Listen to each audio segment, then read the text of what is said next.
Sulit naman sir, kahit galing kayo Batangas. Sulit na sulit, kaya nga dinayo eh. Thank you.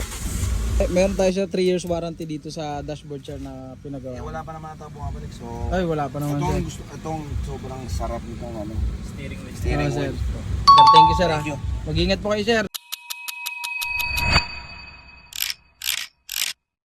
Hello, good morning mga bossing. Panibagong araw, panibagong blessing na naman dahil may nag-walk-in nga po pala sa atin ngayon na 2 unit na Toyota Altis na nagme-melt ang mga dashboard nito. Saan pa po galing yan sir? Sa ako taga Batangas ako. Batangas kayo sir? Pinang ko taga Pinyas. Sa Pinyas kami galing. Ano na sir no? Mati na talaga no. Ang lambot na nito. Pati nga po pala itong manibela nila bossing na hindi naka-leather, ipapa-leather nga po pala sa atin. Kapag nagme-melt na po ang mga dashboard, nagkakaganito na po ang bawat side nun, nasusugatan na po kapag natatamaan na kahit anong bagay. At bukod sa namumuti at parang inaamag na ito, napakabilis nga din po pala itong tuklapin kahit gamitin natin ang ating mga kuko.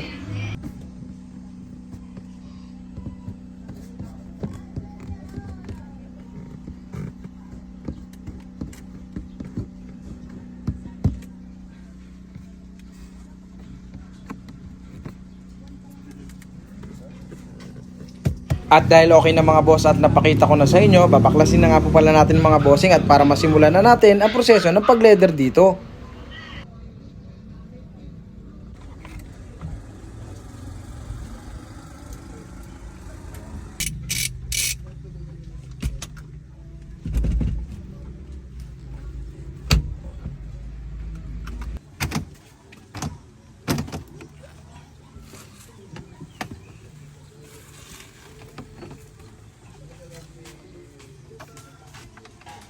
At dito nga mga boss ay gagamitan natin ng heat gun para mas mabilis matunaw yung mga rubberized na nakalagay dito.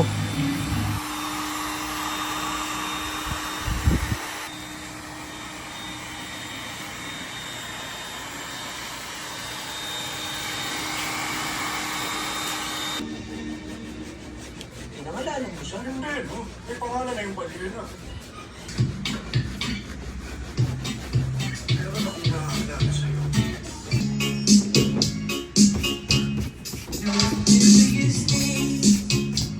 After 3 hours mga boss, ito po at nabalutan na nga po pala natin ng leather itong dashboard. At okay na nga din po pala itong manibela na binalutan natin ng leather. Ito po yung manibela kanina na hindi naka-leather.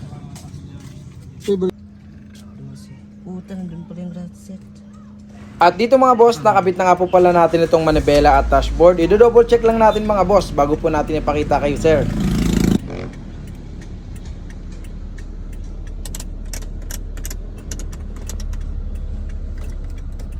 Baka magana ko. Ay, hindi na gana. Kung gaano po kaganda sa video mga bossing, mas maganda po ito sa personal mga boss pag nagpagawa na kayo.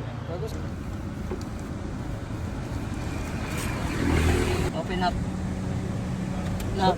Sulat dito nag-net yan. Pero yung mga ganito, mga door siding. Yan sir, gumagawa po kami. Nagawa rin. Opo. Pati itong case may. Yes sir. Ito sir, mas madalas to. Lagi naman ginagawa yan. Lagi na. Kamusta naman sir? Ano po masabi niyo sir paggagawa ng dashboard tsaka manibela niyo sir? Malupit sir, malupit. Malupit. Sulit naman sir, kahit galing kayo Batangas. Sulit na sulit, kaya nga dinayo eh. Thank you sir. Sige sir, thank you po. Ingat po kayo.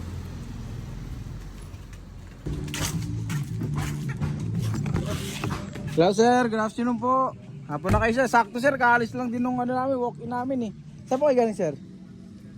Bali, Laguna. Tapos punta ako ng Cavite. Ito, dami yung binentahan sir ah. Tapos ako, may oras pa, diretso na ako dito. Biglaan lang pala sir no. Walk-in namin kayo sir, Batangas. Grabe pinanggalingin sir. Laguna, Cavite, tapos diretso dito. Oh, grabe, bitak-bitak to sir ah. Hindi kasi ginagamit to. Kahit di ginagamit mo, lagi nagkakaganyan. Opo sir, lalo na pag yung garahe nyo sir eh laging nababad sa ano.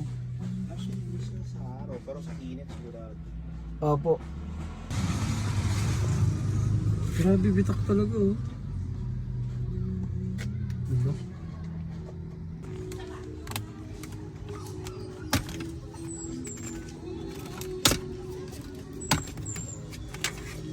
Gabay.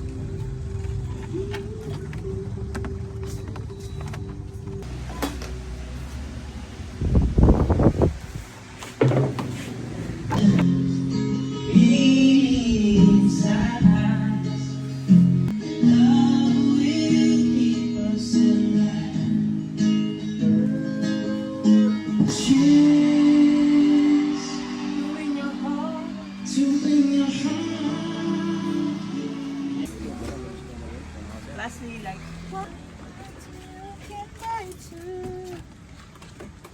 Namin to para di ka rin mabasa. I would run to a farm just to be by your side.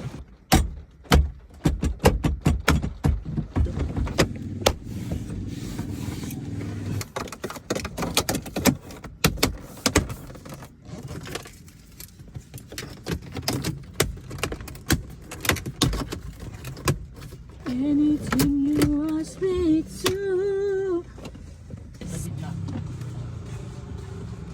Boy. Sarap na ano, linis na. Sarap na yan. Sarap na hawakan. And finally mga bossing, natapos na nga po pala natin itong dashboard at manibela. Medyo ginabi na nga po si bossing. Anong oras na rin po kasi siya dumating? 3:30. So 3 hours po ito ginawa. So yun mga bossing, sa mga gusto pong magpagawa mga bossing dito sa Noy Upholstery, tumawag lang po kayo dito sa aming contact number. Meron tayo sa 3 years warranty dito sa dashboard chair na pinagawa. Wala pa naman ata bumabalik. So, Ay, wala pa naman itong sobrang sarap nitong ano. Steering wheel. Steering sir. wheel. Thank you sir. Mag-ingat po kayo sir. Lalo na sir. Thank you sir, mag-ingat kayo sir. Ingat kayo, sir, ha? Bye po.